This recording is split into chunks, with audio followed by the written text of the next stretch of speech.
Sa pagsisimula ng chapter mga lods, ang babaeng tumulong kay Yang Kai nung nakipaglaban siya kay Zhou Dingjun ay nasa itaas ng malaking puno at tila may pinagmamasdaan at minamanmanan ito mula sa itaas ay nagulat siya nang napansin niya na si Yang Kai ay nasa labas na at habang seryosong nagwawalis si Yang Kai sa ilalim ng isang malaking puno ay may isang taong tahimik na naglumusid sa kanya mula sa sanga ng puno. Ito ang misteryosong babaeng disciple mula sa Dark Hall na may takip ang mukha at ang pareho din ng babae na dati nang nakakita sa kanya na paulit-ulit na natatalo sa mga hamon. Habang pinapanood ng babae si Yang Kai ay napansin niya ang kakaibang kilos nito na parang hindi raw normal. Sa halip na magreklamo o magmukhang pagod ay tahimik lamang daw si Yang Kai na nagtatrabaho at tila may sariling iniisip. Maya-maya pa ay may ilang kapwa at disciple ang lumapit kay Yang Kai ang lumapit at kinausap nila ito. Tinanong nila kung ano raw ang nangyayari kay Yang Kai, bakit anong problema, at dahil kanina pa nila napapansin na matagal na itong nagwawalis sa parehong lugar. Ngunit hindi gaanong pinansin ni Yang Kai ang kanilang mga salita. Kaya naman natawa na lamang ang misteryosong babae sabay napasabi na ang weirdo daw ng ating bida mga lods. Sa isip naman ni Yang Kai ay tanging ang makapangyarihang proud golden body technique lamang ang tumatakbo gayong. Napagtanto niya na kulang ang kalahating oras ng pagsasanay niya rito para sa buong araw. Hindi niya alam kung saan niya ay lalaan ang marami pa niyang natitira na oras. Kaya naman yun ang pinagkakaabalahan niyang isipin habang naglilinis. Napatingin si Yang Kai sa unahan at may isang disipolo ang patungo sa kanyang detection sa hindi naman inaasahan na pangyayari. Itong isang disciple na bigla na lang bumangga sa kanya at labis itong nasaktan sa sobrang tigas ng kanyang katawan. Napaupo na nga lamang ito sa sahig nang nabangga niya si Yang Kai at napahawak ito sa kanyang ulo habang nahihilo. Agad naman na nilapitan ni Yang Kai ang disciple at tinanong kung ayos lang ito. Pero hindi agad nakasagot ang disciple dahil nahihilo pa ito sa nangyari. Iniisip ng disciple kung kailan pa raw naging malakas si Yang Kai dahil nang bumangga raw siya rito ay naramdaman niya na parang tumama siya sa isang malaking pader. Kasunod naman nun ay nagmamadali na umalis ang disciple at labis iyong ikinapagtaka ni Yang Kai. Kaya naman tinanong niya kung bakit daw ito nagmamadali. Sumagot naman agad ang disciple na patungo raw siya sa contribution hall at wala na raw siyang iba pang pupuntahan. Bukod doon, nang marinig naman yun ay biglang naalala ni Yang Kai na ngayon nga pala ang ika-8 araw ng buwan at ang araw na ito ang nakatakdang panahon kung kailan ibinibigay sa mga disciple ang kanilang buwan ng contribution points. Ipinaliwanag ng narrator na sa loob ng High Heaven Pavilion ay mahalaga ang contribution points dahil ito ang ginagamit upang makakuha ng mga resources tulad ng gamot at pagkain pati na rin iba pa nilang kailangan sa pagsasanay. Ngunit habang naglalakad papunta sa contribution hall ay napaisip si Yang Kai kay tungkol sa sarili niyang contribution points dahil ang kanyang trabaho sa pagwawalis ay nagbibigay lamang sa kanya ng 10 contribution points bawat buwan. Ngunit noong nakaraang buwan ay hinamon siya ng 6 na beses ng ibang disciple at natalo siya sa lahat ng laban. Kaya naman mababawasan din ng 6 ang kabuuan niyang contribution points.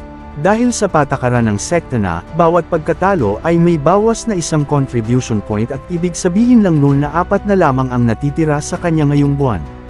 Napabuntong hininga si Yang Kai habang iniisip na naka-6 na talo na siya at ang natitirang contribution points ay 4 na lang para sa buwan na ito at naisip na baka mas mabuti pang ipagpatuloy na lamang niya ang pagwawalis at kalimutan na lang ang maliit na halaga na iyon.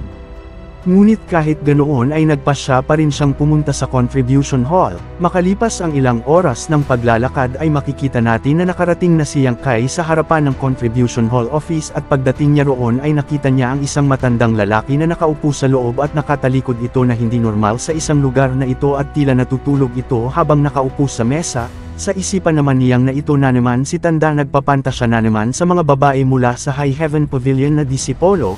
Sa isipan ni Yang Kai ay ito ang tagapangalaga ng lugar na matandang kilala sa tawag na Treasurer Meng buong High Heaven Pavilion.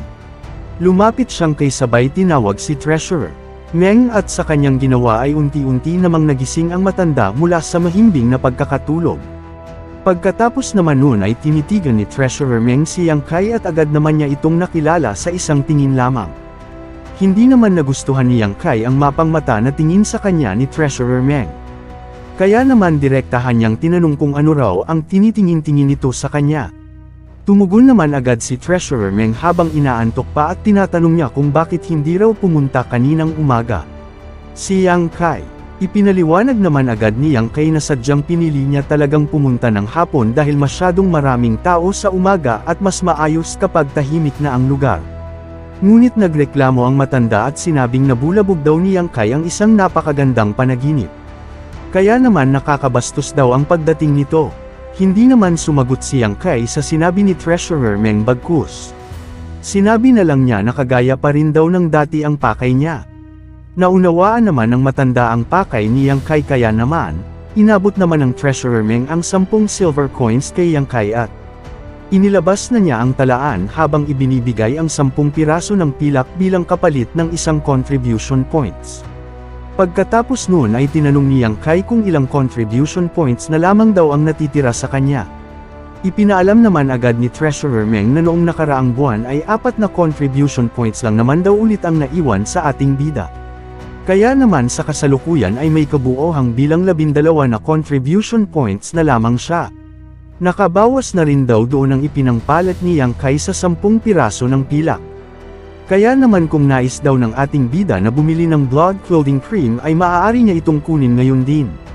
Ngunit umiling agad si Yang Kai dahil para sa kanya ay hindi na niya iyon kailangan palalong-lalo na napakaliit na loang ng contribution points para makabili siya ng kahit na isang mahalagang halamang gamot.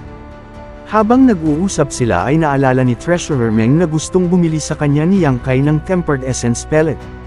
Kaya naman tinanong niya sa ating bida kung kailan daw nito balak nagawin iyon. 3 buwan na raw simula nang mapag-usapan nila ang patungkol dalawang contribution points pa lamang daw ang naiipon ni Yang Kai. Kaya naman mukhang malabo na raw nitong mabili ang kanyang kayamanan. Kumpiyansa namang sinabi ni Yang Kai na darating din daw sila sa puntong magtatagumpay siya. Kaya naman maghintay lamang daw si Treasurer Meng. Subalit biglang naisip ni Yang Kai na sa loob daw ng 3 buwan ay wala man lang nagtangka na unahan siyang bilhin ang tempered essence pellet. Kaya naman, naitanong niya kung tunay ba raw talaga iyon na nakakagawa ng milagro.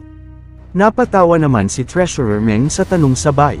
Napasabi na sarili niyang pagmamayari ang tempered essence pellet. Kaya naman walang karapatan ng High Heaven Pavilion kung kanino man niya ito ibenta. Isa pa ay silang dalawa lang daw ni Yang Kai ang nakakaalam na mayroon siya ng ganang bagay. Kaya naman wala raw talagang magtatangka na may bumili nun sa kanya. Labis naman na ikinagulat ni Yang Kai ang kanyang nalaman at hindi siya makapaniwala na pagmamayari pala iyon ng matanda.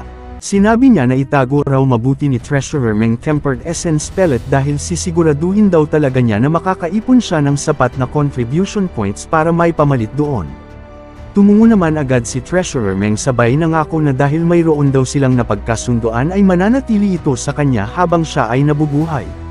Siguraduhin lamang daw ni Yang Kai na hindi matagalan ang pag-iipon ng sapat na contribution points dahil hindi raw nila alam kung hanggang kailan na lamang mabubuhay ang isang matanda na kagaya niya. Wala namang naging imek si Yang Kai sa sinabi ng matanda at agad na lamang na umalis na parang walang narinig. Pero bago siya tuluyan na makaalis ay bigla siyang sinabihan ni Treasurer Meng na mas mabuti pang umalis na lamang daw siya sa High Heaven Pavilion dahil hindi ito isang lugar kung saan maaaring manatiling mahina ang isang tao. Ang mundo raw sa lugar na ito ay mapanganib at kung siya raw ang tatanungin ay mas gugustuhin pa niyang bumalik si Yan Gay sa pinagmulan nito na lugar kaysa ang makita niya ito na mamatay sa kanyang harapan. Napatigil naman ng ilang saglit si Yang Kai nang marinig ang mga binitawan na salita ni Treasurer Meng.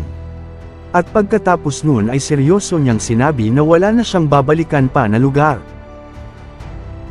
Kung nagustuhan mo ang mga video na ito ka-T-Recap, don't forget to leave a like and subscribe at i-hit mo na rin ang notification bell para updated ka sa mga bago pa natin mga video. Salamat at maasim na araw!